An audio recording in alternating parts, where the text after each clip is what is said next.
అందరికీ జైభీమ్. నేను Rajesh Mahasena. Welcome to Mahasena media. అర్థంగా అడుగుతున్నాను, ఏదో సినిమా పేరు ఏదో పెట్టేటండి రాజధానికి, మావిగ్ అన్నట్టండి. ఏంటండి మావిగ్ గన్?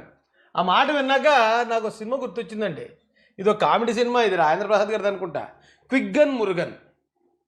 ఇలాగా ఏంటి, నేనేమనుకున్నానంటే మావి గన్ అని పేరు సోషల్ మీడియాలో చూసాక ఆయన ఏదో చెప్పి ఉంటాడు మామూలుగానే, కానీ ఎవరో క్రియేట్ చేశారు ఇదొక మీమేమో అనుకున్నాను నేను. కాదు, జగన్ గారే చెప్పారట అది. నేను చూశానండి ఆయన చెప్పిన మాట.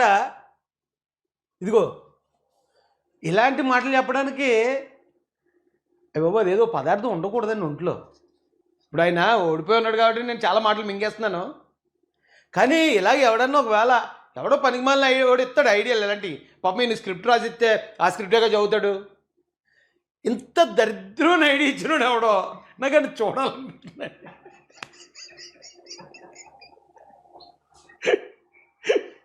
మావి కన్నా ఏమండి, దాని బదులు జగన్ అని పెట్టేసుకున్న బాగానే ఉండండి. ఏమంటే జగన్ అని పెట్టేయండి అంటే, జే అంటే జంగారెడ్డిగూడెం, ఏ అంటే అమరావతి, జి అంటే గుంటూరు, ఏదో పెట్టేయాల్సింది. ఏంటండి ఇదే తమిళ సినిమా టైటిల్ లాగా, లేకపోతే తమిళ హీరో పేరులాగా ఇంత దారుణం ఏంటండి? జనాలు నవ్వుకుంటున్నారు కదా సార్. ఆ వైసీపీలో ఉన్న వాళ్ళకన్నా కొంచెం అవమానంగా అనిపిస్తుంది కదండి. మిమ్మల్ని వెనకేసుకు వచ్చేవాళ్ళకి, దేడ్రా బాబు ఇలాంటి మాటలు మాట్లాడతాడు ఈయన, వాళ్ళేమో నవ్వుకుంటున్నారు అవతల అనిపిస్తుంది కదా సార్. అయ్యో ఏంటండి ఇది పద్ధతి ఏంటి? మచిలీపట్నంలో మా, విజయవాడలో గుంటూరులో గన్న. ఎప్పుడు మనకి గన్నలో, గొడ్డల్లో, కత్తులు, భలేటోళ్ళండి. ఇదిగో నాకు ఇక ఐడియా వచ్చిందండి. శ్రీ రావి మావి చిగురని పెడతారు ఇక, అది అయితే ఇంకా బాగుండు మీకు ఇచ్చిన, మీకు అందుకే సరైన సలహాదారుడు లేడు. ఇప్పుడు శ్రీ రావి మావి చిగురు అన్నారనుకోండి, ఎలా ఉంటుందో తెలుసు అది. శ్రీ అంటే శ్రీకాకుళం, రా అంటే రాజమండ్రి, వి అంటే వైజాగ్, మా అంటే మచిలీపట్నం, వి అంటే విజయవాడ, చి అంటే చిత్తూరు, గురు అంటే గుంటూరు. అయ్యో మొత్తం రాష్ట్రం అంతా కవర్ అయిపోయింది మీకు. అలా వేయాల్సింది. ఇంకా కొంతమంది అయితే బూతులు పెడేస్తున్నారండి. ఈయన జగన్మోహన్ రెడ్డి గారు మాట్లాడిన దాని కింద సింపుల్గా చెప్తాను నేను, ఆ భూతంతా నేను చెప్పలేను. కానీ దెంతులూరు, గుంటూరు, తాడేపల్లి ఈ మూడింటిని కలిపి చేయన్న, మూడింటిలో ఫస్ట్ అక్షరాలు పెట్టానండి ఎవడో. కానీ ఎందుకు సార్ ఇలాగా ఐటమ్ అయిపోతారు? ఎవడు చెప్తాడండి మీకు? మీరు సైలెంట్గా ఉన్నంత ఉత్తమం లేదండి. ఏదో మేధావి మౌనంగా ఉంటాడని ఏదో ఉంటుందండి, సామెత ఉంటుంది. మీరు అలా మౌనంగా ఉంటే మిమ్మల్ని మేధావి అనుకుంటారు సార్ ఈ రాష్ట్రం. మీరు కానీ నోరిప్పారంటే ఇదిగో ఇలాగే మొత్తం ట్రోలింగ్ ఐటమ్ అయిపోతారు మీరు. విపరీతమైన ట్రోలింగ్ ఎక్కడ చూసినప్పుడు మీ గురించే. ఏమంటే చంద్రబాబు నాయుడు గారు ఎంత గొప్పగా ఆలోచించారో తెలుసండి. ఒక రాజధాని పెట్టడానికి, ఇది ఏపీ మ్యాప్ అండి, ఆంధ్రప్రదేశ్ యొక్క మ్యాప్. ఇక్కడ ఇది కనిపిస్తుంది చూడండి, ఇది అమరావతి. అంటే కరెక్ట్గా సెంటర్ అండి. శ్రీకాకుళం నుంచి వచ్చేవాళ్ళకి, చిత్తూరు నుంచి వచ్చేవాళ్ళకి, లేదా కడప నుంచి వచ్చేవాళ్ళకి కరెక్ట్ సెంటర్ పాయింట్. ఇప్పుడు ఇక్కడ రాజధాని ఉందనుకోండి, అక్కడే హైకోర్టు ఉంటుంది, అక్కడే సచివాలయం ఉంటుంది, అక్కడే మొత్తం వ్యవహారం అంతా అక్కడ ఉంటుంది, అసెంబ్లీ కానీ మొత్తం అంతా. ఎవరికైనా సరే శ్రీకాకుళం నుంచి వచ్చేవాడికి సమానంగా ఉంటుంది, ఇటు నుంచి వచ్చేవాడికి సమానంగా ఉంటుంది.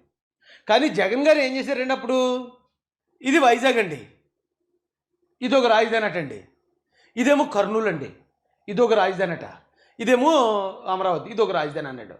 సరే మనం అనుకుందాం, ఇప్పుడు వైజాగ్లో ఇక్కడ పెట్టేటండి ఒక రాజధాని. చిత్తూరు నుంచో లేకపోతే అనంతపురం నుంచో రావాలంటే ఆడికి దాదాపు 2 రోజులు జర్నీ ఉంటుంది, దోలు తీరిపోద్దండి. ఏ పని మీదన్నా ఆడు వైజాగ్ రావాలంటే. అదే వైజాగ్ నుంచి ఒకటి కర్నూలు రావాలంటే ఆడికి కూడా సద్ద తీరిపోద్దండి. ఇప్పుడు ఒక ఇల్లు కట్టుకుంటున్నామండి, ఇల్లు కట్టుకుంటున్నప్పుడు బాత్రూమ్ అటాచ్డ్ పెట్టుకుంటున్నారు. ఇప్పుడు అటాచ్డ్ బాత్రూమ్ అండి, ఇంతకుముందుకు దూరంగా ఉండేది. కానీ అదే ఇల్లుని బెడ్రూమ్ ఏమో అమరావతిలోను, బాత్రూమ్ ఏమో కర్నూలులోను, కిచెన్ ఏమో వైజాగ్లో కట్టామనుకోండి, ఎలా ఉంటుంది? అంత దరిద్రం ఐడియా అండి అది, ఎవడిచ్చాడో కానీ మీకు అప్పుడు. అదే ఒక దరిద్రం అంటే ఇప్పుడు మావిగన్ అనేది ఇంకా వరస్ట్ ఐడియా అండి బాబు. ఎవడని చెప్పాడు మీకు మావిగన్ అనేది? ఆనందపడండి రాష్ట్రానికి మంచి జరిగితేనే. చంద్రబాబు నాయుడు గారి కృషి పట్టుదల, లోకేష్ గారి కార్యదక్షత, ఈవేళ కేంద్రంలో మీ ప్రవర్తన వల్లే చెప్పాలి. ఇది కూడా జగన్ గారి క్రెడిట్ కూడా మీదే. ఎందుకంటే మీరు 19 నుంచి 24 దాకా మీరు పరిపాలించిన తీరు వల్ల జనాలు విసిగిపోయి తిరుగులేని మెజార్టీ ఇచ్చారండి జనసేనకి, తెలుగుదేశం, బీజేపీ కూటమికి. ఎప్పుడైతే తిరుగులేని మెజారిటీ వచ్చిందో ఈవేళ తెలుగుదేశం పార్టీ ఎంపీలు కేంద్రంలో కీలకమయ్యారు. కీలకమైన కారణంగా ఖచ్చితంగా ఈ రోజున అమరావతి కానీ పోలవరం కానీ ఇవన్నీ చేసుకోగలుగుతున్నారు. కాబట్టి మీకు ఎలాగ క్రెడిట్ చోరీ అలవాటే కదా. క్రెడిట్ చోరీ డిజార్డర్ అనేది దేంతో బాధపడుతున్నారంటే మన లోకేష్ గారు చెప్పారు. ఈ క్రెడిట్ని ఎలా చోరీ చేయండి పోనీ. ఏమండి ఈరోజు అమరావతి వచ్చిందంటే నా వల్లే వచ్చింది, నేను 19 నుంచి 24 దాకా చెత్తగా పరిపాలించాను కాబట్టి అంత మెజారిటీతో టీడీపీని ఎక్కింది, అంత మెజారిటీ వచ్చింది కాబట్టి చక్కగా ఈ రోజున అమరావతిని బిల్లు పార్లమెంట్లో చేయించారని క్రెడిట్ చోరీ చేయండి. కానీ ఆనందపడండి మనకి అమరావతి వచ్చిందని. ఇదేం దారుణం అండి. చూడు కరెక్ట్గా సెంటర్ పాయింట్, ఇంకెంతకు మించి వేరే క్వాలిటీ ఎక్కర్లేదండి రాజధానికి. రాజధాని మనం పెట్టుకునే అవకాశం వచ్చినప్పుడు కరెక్ట్గా సెంటర్ చూసి పెట్టాడు అంతేనా. అందులో తప్పులు ఎతకడానికి ఏముందండి. ఒకవేళ ఈ మూల పెట్టాడు అనుకోండి, అయితే ఏదో చంద్రబాబు నాయుడు గారు ఏదో ఉంది వెనకతలా, లేకపోతే రాష్ట్రం అంతలో మూల ఎందుకు పెడతాడు అన్నారంటే అర్థం ఉంది. లేదు పోనీ ఆయనది గొప్ప రాయలసీమే కదా. చంద్రబాబు నాయుడు ఇప్పుడు మీరు అంటున్నారు నేను సంకుచితం అయితే నేను రాయలసీమలోనే పెడుతున్నాను. మరి చంద్రబాబు నాయుడు గారు కూడా రాయలసీమ నుంచి వచ్చిన ఆయనే రాయలసీమ పెట్టే కదా. కుప్పం దగ్గరలో ఆయన ఎక్కడ పెట్టుకుంది కదా, చిత్తూరులోనే ఎక్కడో. ఏమండి ఒకవేళ అలా పెట్టుకుని ఉంటే చూడండి వాళ్ళు సొంత ఏరియాలో పెట్టుకున్నారంటే అర్థం ఉంది. అరే మొత్తం రాష్ట్ర ప్రజలందరికీ మధ్యలో కేటాయిస్తే దానికి నొప్పి ఏంటండి. ఎందుకు బాధపడుతున్నారు, ఎందుకు వైసీపీలు గిలగిలగిలగలు కొట్టించుకుంటున్నారు ఎందుకు. ఏదైనా కడతా ఉంటే దాంట్లో అక్రమాలు జరిగిపోతాయి. మీరు పెద్ద పత్తిత్తులు, మరి వైసీపీలు చాలా పత్తిత్తులు. మీకు అసలు అవినీతి అంటే ఏంటో తెలుసా. మీరు ఏమైనా రూపాయి సంపాదించారా, లేకపోతే జనం డబ్బు ఏమైనా దోచుకున్నారా. లెక్కరు, కల్తీ, ఇసుక, ఏదే శాండో ల్యాండో మాఫియా, గతంలోనే 1,00,000 కోట్లు. మీరు వచ్చి మరి వేరే వాళ్ళకి నీతులు చెప్తుంటే వినేవాళ్ళకి ఎలా ఉంటుందండి. మంచి జరగడం ఇష్టం లేదు అంతే మీకు ఈ రాష్ట్రానికి. మీరు నాకు తెలిసి జగన్మోహన్ రెడ్డి గారు అంటే బ్యాచ్ ఎవరైతే ఉన్నారో కొన్ని రోజులు సైలెంట్గా ఉండండి, మ్యూట్లోకి వెళ్ళిపోండి, ఫ్లైట్ మోడ్ ఎట్టేయండి. ఫ్లైట్ మోడ్లోకి వెళ్ళిపోయి ఏం మాట్లాడుకుంటాను సార్ ప్లీజ్. ఏం మాట్లాడకుండా ఉంటే కనీసం ఈ ట్రోలింగ్ అన్న గురి కాకుండా ఉంటారు. ఇలాంటి సలహాలు అసలు ఇవ్వకండి. మిమ్మల్ని ఎవరైనా వచ్చి ఏమంటే జగన్ గారు ఇప్పుడు మన రాజధానికి ఏ పేరు పెడదామని అడిగారు అనుకోండి, అప్పుడు చెప్పండి మావిగన్ అంటారా, శ్రీ మావి చిగురు అంటారా, లేకపోతే దెందులూరు, గుంటూరు, తాడేపల్లి అంటారా, ఏదోటి. అలాంటి సలహాలు మిమ్మల్ని ఎవరైనా వచ్చి అడుగుతారు కదా, అప్పుడు ఇవ్వండి. ఇప్పుడు అమరావతి అనేది అదేం ఆషామాషి పేరు కాదండి. దానికి పురాణంలో ఒక చరిత్ర ఉంది, బుద్ధిజంలో ఒక చరిత్ర ఉంది, గొప్ప చరిత్ర ఉంది ఆ పేరుకి. మరి చంద్రబాబు నాయుడు గారు ఎవరెవరు సలహాలు తీసుకున్న పేరు పెట్టారో తెలియదు కానండి.